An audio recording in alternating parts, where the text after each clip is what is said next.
Hi, Congressman Massey here. I thought you'd like to know about the fake fight that's going on in the House of Representatives right now over this CR. They're trying to pitch it as a conservative CR versus liberal Democrats, and even the Democrats are going along in the House. But let me tell you why that's a fake fight. They plan to pass it with all Republicans here in the House, but after we leave town, the Democrats are going to vote for it in the Senate. That's right. They're going to need about 8 Democrat senators to vote for this thing over in the Senate. That means that this deal has already been cut, that Mike Johnson has cut a deal with the Senate Democrats, Senate leadership, and even Hakeem Jeffries, he's in on this, so that they can pitch their fake fight here in the House. Now, why am I so certain this is going to pass in the Senate when it gets over there with 8 Democrats, or however many Democrats they need? Well, Mike Johnson is sending us home a day early. We're going to vote on this thing and skip town. If you thought there was really a threat of them not passing it in the Senate, why would you leave town? The other thing that's going on is the Democrats have a retreat, an off-site retreat, where they're going to get together and party and have, guest speakers and stuff. And that starts tomorrow and runs through Thursday and Friday. Now, you think they're not going to let this thing pass?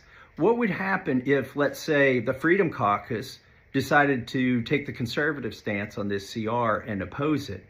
Well, they would be about 30 or 40 votes short here in the House, the Republicans would, but Hakeem Jeffries wouldn't be able to pretend, along with Mike Johnson in this fake fight, that this is a conservative versus liberal battle in the House, and he would just hand over at least 40 Democrats. And once you get to 40 Democrats, it'd probably be a whole lot more Democrats. So that's what's going on. It's all a fake fight.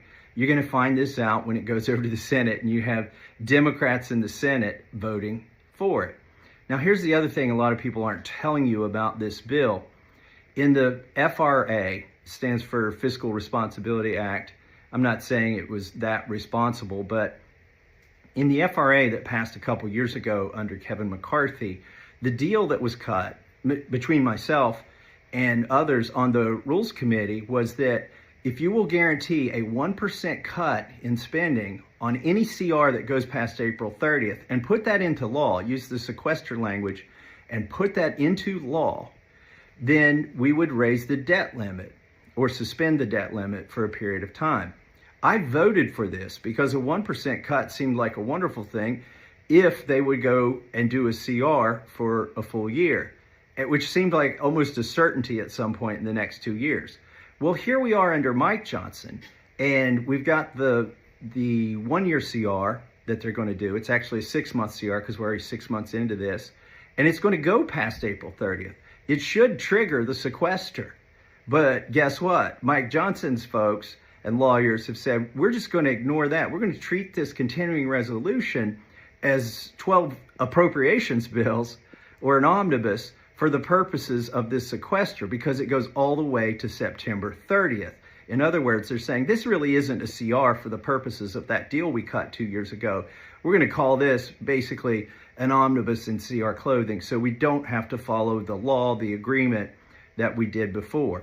Now, that's pretty disingenuous if you ask me. It's even more disingenuous to try to say that, 2 years ago, Massey was fiscally irresponsible because he voted to raise the debt limit. No, we got a deal there, and then Mike Johnson has broken the deal because he's not being conservative. I mean, this was obvious. As obvious as that Capitol Dome back there behind me and the blue sky. So what would I do? What's a CR I could vote for? Because people have said, Massey's voted for CRs before in the past. Well, actually, I've never voted for a CR that became law because they were too conservative. I voted for a CR under McCarthy that cut everything in discretionary spending 8%. That's an 8% cut. I mean, I'm a fan of the penny plan, but 8% is huge. I think that CR also had some border security package on it as well. But I'm not a big fan of sticking things together. The reason I voted for that CR is it had an 8% cut. It never went into law. But if you wanted me to vote for a CR, that's the kind of CR I could vote for if you're going to cut everything 8%, if you're going to be serious about it. But they're not going to be serious about it. Really, what we should be doing is what I've said all along. I've been here 12 years.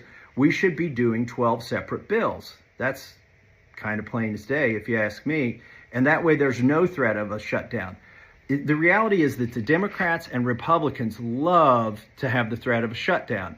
They can get conservatives to vote for liberal things if there's a shutdown looming, especially when you have a president who says, oh, we don't want to shut down under my watch. By the way, this is not Trump's agenda. This is Biden's spending agenda. The CR extends Biden's spending levels until the end of the year. The Biden spending levels that he enjoyed for the last 15 months of his presidency will now be locked in until September 30th. Remember, in September, you can go back and find a video, September 2024, of me in the Rules Committee saying that what's going to happen if we do a CR in September is it's going to go to December. And then, because what they said then was, oh, we got to go after the election. We don't want to lose the majority. So we'll have this fight after November, after the election. Well, we got to after the election, and we were in December. It was time to do the spending bills again. They said, no, we don't want to fight right now. We actually won the Senate and we won the White House. So we'll have the high ground. And they thought about doing the CR until January. And they said, no, let's give Trump and the new Congress time to get their legs underneath of them. And let's go all the way to March 14th. That'll be this Friday. They said that'll give us time to implement the Trump agenda.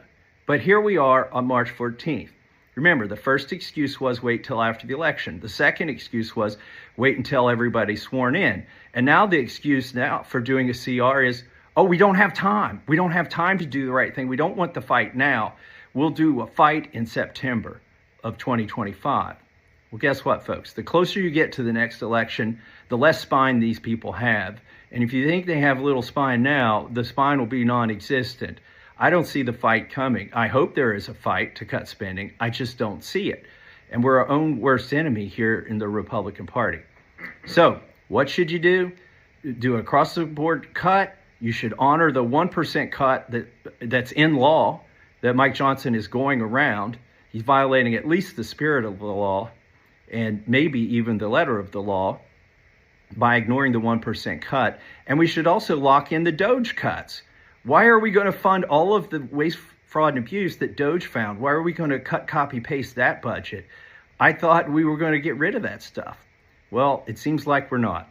So the vote's going to happen here pretty soon. I thought I would record this video for posterity from my new office here. Finally got a view of the Capitol. And I'll be going over to vote no. Remember, today Trump is attacking Canada and me. And the difference between the two is Canada will eventually cave.